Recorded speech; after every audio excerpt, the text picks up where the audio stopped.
Now, a trigger warning for the more sensitive lefties. I'm about to play a clip of Cristiano Ronaldo, probably the biggest sporting superstar in the world right now. The legendary soccer player wants to sit down with President Trump.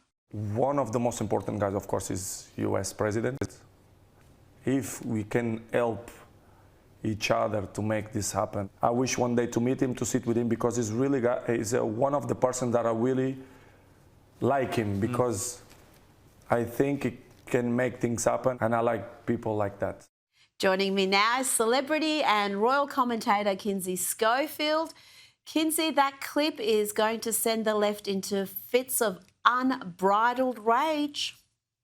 It's going to give you plenty of content. I completely agree. But look, powerful people gravitate towards one another because true winners recognize that proximity to excellence, and they realize that it sharpens their own edge. I mean, winners run in packs. And I think that that's what you see here, him recognizing someone that he admires and somebody that has committed to a lot of the promises he's made. He's actually executed them over the last year. Yep, and he would know saying that is going to get him all sorts of backlash from the usual suspects, but he said it anyway, so I admire that. Now, Jimmy Kimmel's wife has admitted to cutting ties with her Trump-supporting family after sending them numerous emails begging them not to vote in last year's election. I played a clip of her earlier in the program. Molly McInerney, who also works on her husband's show as head writer and executive producer, says she felt deeply betrayed by relatives who backed President Trump, saying their vote was effectively a vote against her TV host husband and family. I mean, I think this lady has some issues, Kinsey. You know what? I thought this quote was incredibly telling. She said, "My husband is out there fighting this man. And to me, them voting for Trump is them not voting for my husband and me and our family. Your husband's job is not to fight this man. Your husband is supposed to be a comedian, entertaining, hardworking Americans looking for an escape before bed. This is why America is tuning out your husband." Absolutely. I mean, one, he's supposed to be a late night TV host comic. He's supposed to be witty, provide some laughs, provide some entertainment. He rarely does that because he has become a full-time activist, and that's why he lied about Charlie Kirk's murder. That was the only reason. Why else would you do that? Now, let's talk about the royals. Princess Kate has honoured her late relatives for Remembrance Sunday, including Princess Diana and her grandfather, Peter Middleton. Kinsey, her grandfather was a pilot who served in World War II. That's right. And her husband, Prince William, served in the RAF after graduating. Catherine wore his mother's pearl drop earrings on Sunday. She looked so respectful and pensive. And of course, we bring you these incredible visuals of Catherine honoring the patriotic and deceased, in jarring comparison to Meghan Markle hitting up a Kardashian bash. I mean, you just can't. It's hard to comprehend where Meghan Markle's head is when we are seeing such grace and strength and selflessness from Catherine. How she could justify throwing on her Bond gear and showing up to the Kardashians' house.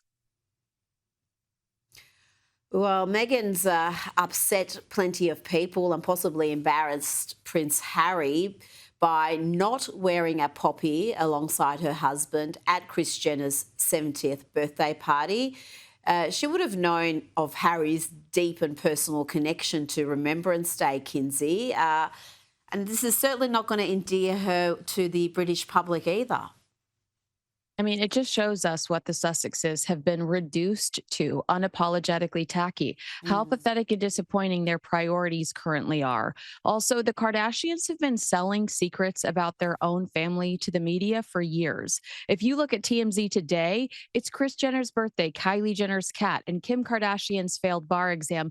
That family has the media on speed dial. They're not trustworthy.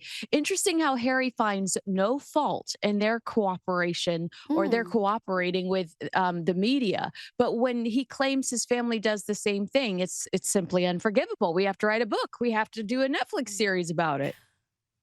Now, let's get some more on this birthday. Kris Jenner's James Bond-themed 70th birthday bash. It was held at Jeff Bezos's mansion, and the police were reportedly called numerous times due to noise complaints, Kinsey.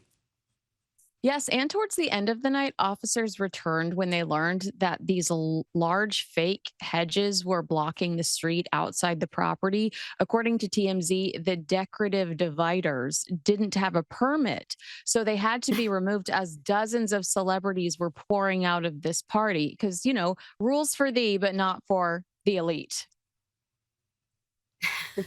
Now to reports that P. Diddy, was caught drinking homemade alcohol at Fort Dix, the low-security prison where he's doing time, allegations which have since been denied by his family in a statement, Kinsey. Who do we believe here? I mean, of course they're going to deny this accusation, but this is interesting to people that watched this trial because Diddy claimed to a judge that he was sober for the first time in 25 years, thanks to his incarceration. And that was ahead of being sentenced to 4 years and 2 months in prison last month. So is he? Was he? Did he lie in court? People are curious to know. I mean, if he's in there throwing back moonshine, it doesn't seem like he's learned his lesson. No, not at all. And then before you go, Blake Lively has asked a judge to award her $161 million in damages over Justin Baldoni's alleged smear campaign against her. She claims she lost $56.2 million in earnings, past and future, from her acting and producing gigs, as well as speaking engagements and endorsements. Kinsey, is she likely to receive anything like that or anything at all? I think she might receive something. I don't think she's getting that number's absolutely ludicrous. But can I tell you something you're going to be so disappointed in me? You might ghost me for the rest of my life when I tell you this. Let me just say to that, Justin Baldoni, call me, okay? I can get on the stand for you because despite the fact that I get on TV and talk about what a horrible person I truly believe Blake Lively is, I'm still buying her hair products. I like the way they smell. So I don't buy this argument she's making to the judge that she's losing all of this profit. I do not like her, but I like her sense. And so I am still putting money in her pocket, Rita. I am proof that she's not losing $161 million. You are proof. That's proof. And I don't know if it's a ghosting offence, but I'm putting you on a watch list. There's a red flag next to your name now. So just watch out, Kinsey Schofield. Thanks for your time.